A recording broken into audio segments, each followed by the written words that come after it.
देश के इन गद्दारों को गोली मारे सालों को। ये देश में उन्माद फैले, हिंदू मुस्लिम उन्माद हो, हिंदू समाज का वोट इनको इकट्ठे मिल जाए। इन लोगों का अभी राजनीतिक स्वास्थ्य जो है गड़बड़ाया हुआ है बीजेपी का। ये लोग समझ गए हैं कि अब हम लोग जाने वाले हैं। कटुआ फटुआ जैसे शब्द का प्रयोग किया गया है। ओए उग्रवादी बीच में मत बोलना, ये शब्द देश की सत्ता पर आसीन भारतीय जनता पार्टी के सांसद रमेश बिधूड़ी के हैं। और जिस प्रकार से उन्होंने विवादित बयान सदन में दिया, और इस बयान के बाद जो देश के पूर्व केंद्रीय मंत्री हर्षवर्धन थे, उन्होंने सदन में मुस्कान बिखेरी। और इस बयान के बाद पूरे तरीके से देश में हाय तौबा मचा हुआ है।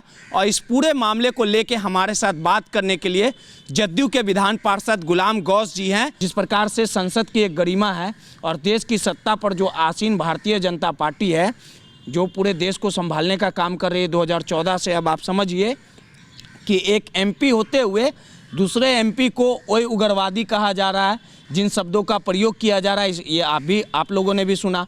और ये तमाम चीज़ें सुन रहे थे जो पूर्व केंद्रीय मंत्री हैं हर्षवर्धन साहब, और उनके चेहरे पे मुस्कान थी। कहाँ जा रहा है समाज? कोई आश्चर्य की बात नहीं है। बीजेपी वालों का यही संस्कार ही रहा है। इससे भी भद्दी भद्दी बातें बोलते रहे।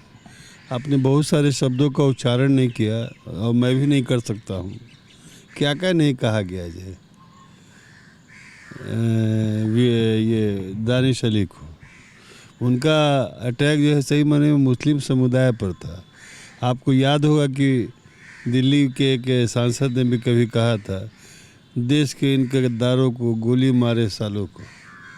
कोई आश्चर्य कि भाई इनका तो यही सही। ये किसी तरह चाहते हैं कि देश में उन्माद फैले, हिंदू मुस्लिम उन्माद हो, ताकि हिंदू समाज का वोट इनको इकट्ठे मिल जाए, जो होने वाला अब नहीं है। लोगों ने देख लिया है कि कितने वादे के ये पक्के हैं, या इनके पास कोई एजेंडा ही नहीं है। जब से ये सत्ता में आए तो कभी बाबरी दादरी, कभी लौ जिहाद, कभी घर वापसी, कभी 3 तलाक, कभी NRC, कभी CA, और उसके बाद यूनिफॉर्म सिविल कोड। इस सब का अगर देखा जाए तो इसके टारगेट पर कौन लोग थे? मुस्लिम समाज के लोग थे। इतने दिन तक किसान लोग बैठे हुए थे धरना पर, तो उसकी कोई नोटिस नहीं ली गई। कितने लोग मारे गए, बाद में झुके ये। रमेश बिधूड़ी का बयान आपने सुना था? हाँ, नहीं, हमने सुना है। बहुत गंदा शब्द कभी प्रयोग किया उन्होंने, जो हम कह नहीं सकते हैं। इन लोग का संस्कार ही है। डॉक्टर हर्षवर्धन हंस रहे थे, स्वास्थ्य मंत्री रहे, देश के पूर्व केंद्रीय मंत्री रहे। बताइए, उनके चेहरे पे मुस्कान था। विरोध तो कर सकते थे ना, भाजपा के जो अगल बगल सांसद थे, मंत्री थे, वो मना करते कि आप जो बोल रहे हैं ये सही नहीं है। इन लोगों का अभी राजनीतिक स्वास्थ्य जो है गड़बड़ाया हुआ है बीजेपी का। ये लोग समझ गए हैं कि अब हम लोग जाने वाले हैं। वो होता है ना, आदमी मरने से पहले कोई आदमी समाज में हम लोग सुनते हैं अनाप शनाप बोलता है, तो इन लोग की भी राजनीतिक मृत्यु हो गई।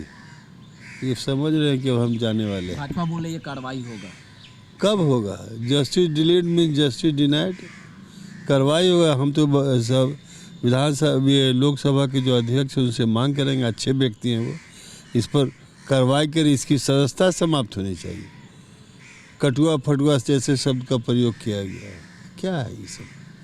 ये देश को मतलब तोड़ने की साजिश है, और यही चाहते हैं ये सब। 2024 को लेके 2024 में इनका तो परिणाम घोषित हो गया, तो इसीलिए बेचारे घबरा हुए हैं। ये सब तो प्रोपेगेंडा मास्टर है ना।